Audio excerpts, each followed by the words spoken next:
We're talking Russia gold today. The country has gold reserves at the highest level in Putin's 18 years of power. Joining us now from Russia, from the World Cup, is Frank Holmes. Frank, thanks so much for joining us. You're not really there, but it looks good. Privyet.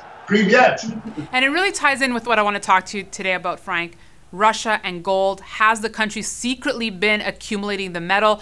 They upped their reserves by 1% in May. What could this mean?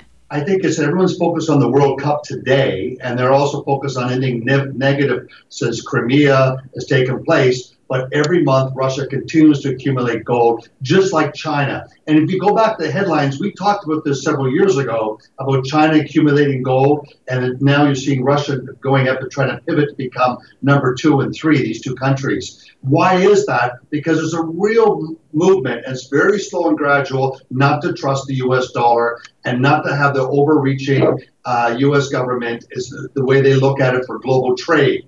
How will it unravel? I do not know, but I do know that something is they all trust and they value is gold. As Warren Buffett says, price is one thing you pay, but value is something that's sustainable. And what's interesting, Frank, is on the flip side, as they've been accumulating gold, they sold $48 billion worth of U.S. treasuries. Correct. And so there's no doubt there's a rotation taking place in the global economy. And this thing on tariffs that Trump escalates now, it's slowly been creeping for the past 18 years from AML and prior to AML, all the rules and regulations. If you follow them, it's much more difficult on bank accounts globally. It's more and more difficult to move money globally. And it's interesting that the Renminbi wants to become a reputable trading currency. Well, countries want gold as a backdrop, as a guarantee against the Renminbi. And that's what they've been doing. So I think there is a change taking place. All right, now looking to the gold as a whole here, Frank, what can we expect for the rest of the summer? It's had a tough start here so far. Can we expect more of the same?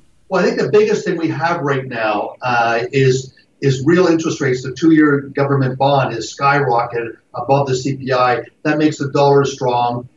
Even the fundamentals, just say support that. But I think it's temporary. I think a lot of big corporations are pushing back. The head of the Fed, Powell, has said that big companies are talking about exports are dropping. So we may be at this point where rates start to drop in the second half of the year. And I think that lends itself for that big gold rally. But let's really be honest about it. The QE unwinding in Europe is no doubt going to have an impact on the price of gold, and I think it's going to be positive. And Frank, before I let you go, congrats, 1-year anniversary of your gold fund. Yes, the GoAU on the New York Stock Exchange, and it's done exactly what our smart beta, our factors we use, has said it would do, and has outperformed all of its peers. So we're thrilled about it delivering a value proposition to investors. All right, Frank, thanks so much for joining us. And thanks for watching. We'll be back next week.